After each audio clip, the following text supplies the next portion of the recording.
Nick, what's going on, my guy? Hey, what's going on, man? My bad. I was having some internet issues, but we're here now. We're here now. Come on, bro. You making too much money on to be messing with that, man. Plug I in. know, man. I know, man. It's embarrassing. It's embarrassing. It's a bad look. I mean, you're over here drinking Evian water. I can't even get on the internet, man. It's No, no, crazy. this that Hawaiian volcanic water right here. This, naturally alkaline with electrolytes, deep well water. You feel me? I can't Yeah, really sure, show it. sure. They not paying me, so I'm not showing the label. But That's what I'm like. um, Nick, this is a unique live. This is not the normal live where we talk about the Saints and all their progression. The Saints are out of the tournament. They didn't make it. So we're talking all these other teams, the teams that has been remaining in the tournament. Right now, I'm on the Bills and Jaguars. So I would love for you to give your input. I know you watched all the games. I know how you are. So this Bills and Jaguars game, Nick, before before the weekend started. This was my game of the week. This was the one I struggled to call. I I appreciated the Jags season, what they did, winning big game after big game against opponents when others felt like they would stall out and drop a game. They handled the Broncos, who's the number one seed, very, very well. They they whooped the Broncos ass for real, up and down the field, offense and defense. So the Jags had did all those amazing things throughout the season, and they were rewarded with Josh Allen and the Buffalo Bills, and they ultimately could not get it done. The offense for the Jags stalled for a very long time before they were able to start putting up points. And against this Buffalo team, whose strength is Josh Allen, James Cook, and the plays that they make, you have to score. Like you at every opportunity, and you got to score touchdowns against this Bills team. What was your thoughts on this Bills Jaguars game? Yeah, man. Well, first of all, I think the Jags are building something good. Like they look like a For team, sure, for and, sure. and we always say like a team's going to be back or whatever. I think they're going to be back. Like they're young. I think Liam Cohen's actually a great coach.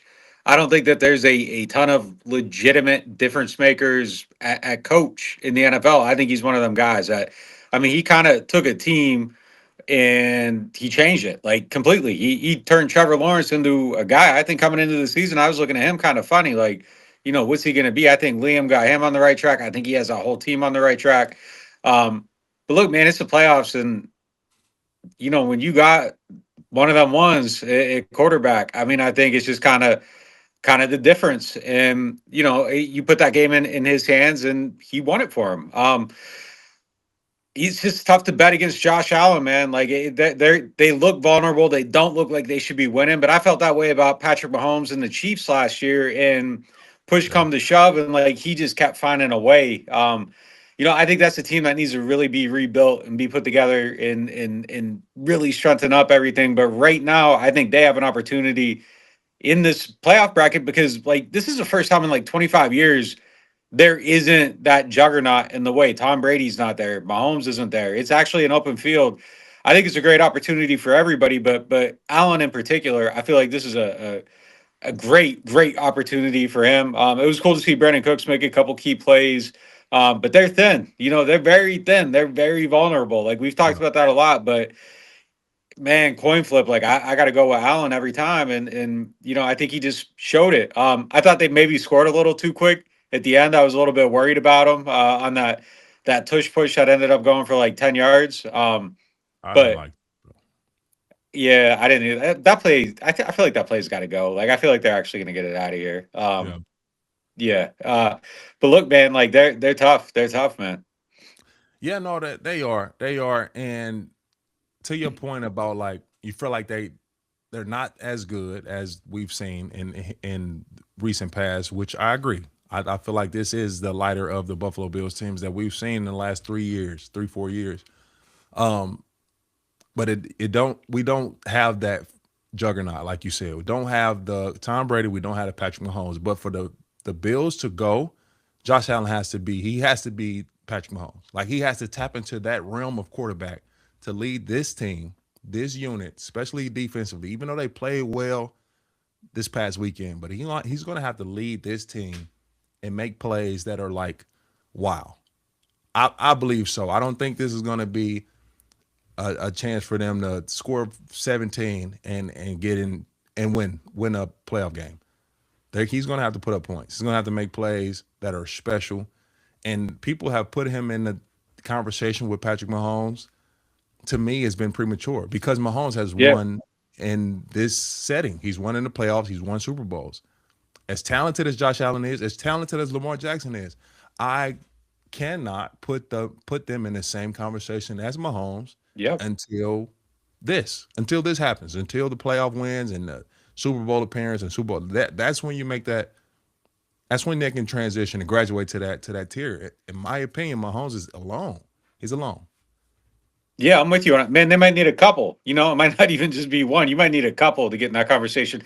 Like Herbert's another guy everybody tries to put in there, and like I can't do it, man. Like he's he's got to win at some point. Like I know all the time, it's all this stuff around him, and they don't have the tackles, they don't have this, they don't have that. You got to win it. You got to win some games at some point, man. Like you got to win a meaningful game. Granted, like Stafford never really did until he got in the right situation. Maybe he's just colossally screwed year after year after year, but. I don't know, man. I just watched Brock Purdy, and granted, they got Trent Williams back. I watched Brock Purdy overcome 18 missing guys, so many missing guys that there's Yeah, people out there with conspiracy theories about them practicing next to like an electric magnetic field that causes breakdowns, and you got scientists doing these crazy, studies and all this stuff, and like he's crazy. still winning. So what's Herbert's excuse? Like you got to win a game at Yeah. some point. Yeah, No, I agree. I agree, and I think to Herbert's point is not it's not the fact that he put himself in any conversations. Like he doesn't vocally. I've never heard the man speak, so he doesn't no, vocally say I'm that man. I'm him. Like nothing. But media and fan perspective of Justin Herbert, they have put him in the category with Patrick Mahomes. They talk about him with Josh Allen and Lamar Jackson and Joe Burrow. I can't do it. I can't do it, man. He's a special talent, elite talent. What he's done this year, leading that team to 11 wins and playoff berth and all those things. But at the end of the day, this is a result based business. And the result was 3 points. Like, I'm yeah, sorry. Like he's done it all year. He's led the team all year to find ways to execute and make plays and score points. This is the time. This was the time, and they didn't do it. And the Patriots defense is good. It's good for sure. yeah. But that no. And I'm with you, man. You got to win. You got to win in the playoffs, bro. That's out of the name. You get the legacy from that. And if you're not doing that, then I gotta stay away from it. You still Denver and Rams? Are those your teams? If the Rams get to the Seahawks, I think the Rams can beat the Seahawks. I think they're the only team in the NFC that can beat the Seahawks. But if is anybody else, the Seahawks going. But I still got Denver in the AFC. I do. All right. I do want to talk 49ers Eagles. Yeah. What is your the 49ers have found a way.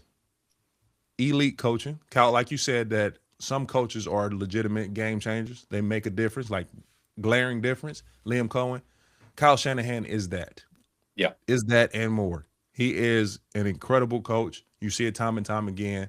They are picking up guys off the street and executing at the highest level. That's coaching. That's preparation. The 49ers win 23 to 19 to knock out the defending champions. How'd you feel about this game? What do you see from the 49ers? Do they scare you at all to go to the Super Bowl? I don't know about get to the Super Bowl because they're just probably too banged up, but I wouldn't want to play him. Like you said, he's one of them coaches. I feel like Purdy's playing at another level. C-Max like top tier right now. But man, they're just so banged up and just hobbled. And I think at some point they're going to meet their match, maybe even in the next round. Philly's a team that like I'm fascinated more about them than a lot of what's happening on the field because I don't know what happens next for them. Like you want to talk about coaches that make a difference. Like I don't know that Sirianni's did his job to the level that you're satisfied with him this year. Like he didn't get the hires Mm. right. A coordinator, the offensive coordinator, probably has to go. He allowed that team's dysfunction to become something that I think undermined it all through the whole season to the point that him and AJ Brown are having words on the sideline. He doesn't call offense. He doesn't call defense. He's supposed to be a leader of men, and the culture there doesn't seem like it is what it's supposed to be. There's all these leaks all the time about what Jalen Hurts can and can't do. I think when you have a good culture and a good team and people are bought in, that kind of stuff doesn't usually get outside of the building when things are going bad. Guys like me are hearing all the dirt. So that tells me, like, right there, that he doesn't have at least all of the buy-in everywhere in the locker room, and that there is some dysfunction. There's visible dysfunction. Correct. So I don't Correct. know what happens there. Like, they're a team that has a chance to be like a legitimate dynasty. They've built an incredible roster. They've been in two of the last three Super Bowls. So I think, like, talking about Sirianni's job is probably a little premature, but there's got to be a line in the sand somewhere. You can't blow another season losing in the first round. Like, completely unacceptable for that team. No, I agree. I agree. They are supposed to be, because you just look at the roster, bro.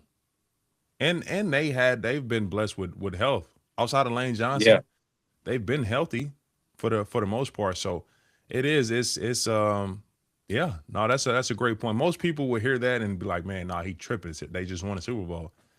But you see those glaring issues of, AJ Brown and him getting into it on the sideline, and AJ Brown has been the center of a lot of those issues. So I'm interested to see his future. I saw some tweets circulating about him potentially being a target for the Saints. I do want to ask you any type of Saints news that we have, since you cover them so closely. What do you have for me, and what's the latest? Chris Olave is second team All Pro. So I Fire. think, Yeah. Congrats, yeah. Chris. I mean, if you're doing the market set, Garrett Wilson 32.5 million hurt most of the year. Like, if I'm Chris, I'm shooting for that. Garrett Wilson got paid that when it's off season, past off season. Last offseason 32.5. Then there's someone else. I think um CD's at like 33 or 34, and then it's Justin Jefferson at 35, and then Chase Young's at 40. Puka's on the same timeline as Chris, and so is Drake London. So I think those two deals. I think Puka's probably the guy that gets ahead of Justin Jefferson, and I think Drake London and Chris probably settle in like right below Justin Jefferson. But really, George Pickens is the one that you're watching if you're one of them guys, because his contract's up this year. He's a free agent. If someone's going to break that tier and get ahead of Justin Jefferson, I think it'd be him, but I think the off field probably keeps him below too. So I think Yeah. all those guys probably come in below 35, and then Puka's probably the guy that makes a run at Jamar Chase. But yeah, that's kind of really the only thing going on with them right now. I think there's probably some fire content coming out other places sometime soon, but that's really about all that's going on with the Saints right now. Yeah, yeah. Speaking of that fire content that's coming out, Nick Underhill, you will know I did a sit down with the Saints quarterback Tyler Shuck, and that episode will be dropping Thursday. So much discussed, even to the point he told us who he wants this Yeah. offseason. He told us who he would like to have added to the team this offseason. So you guys tune in to the episode. That part might or might not be in there, but there's a lot of content, a lot of information shared from Tyler Shuck, the sensational rookie quarterback for the New Orleans Saints. Nick Underhill, I greatly appreciate you, brother. I have to kick you out. It's the only way to shut me up, man. I appreciate it. I appreciate you, bro. Thank you. Later, man.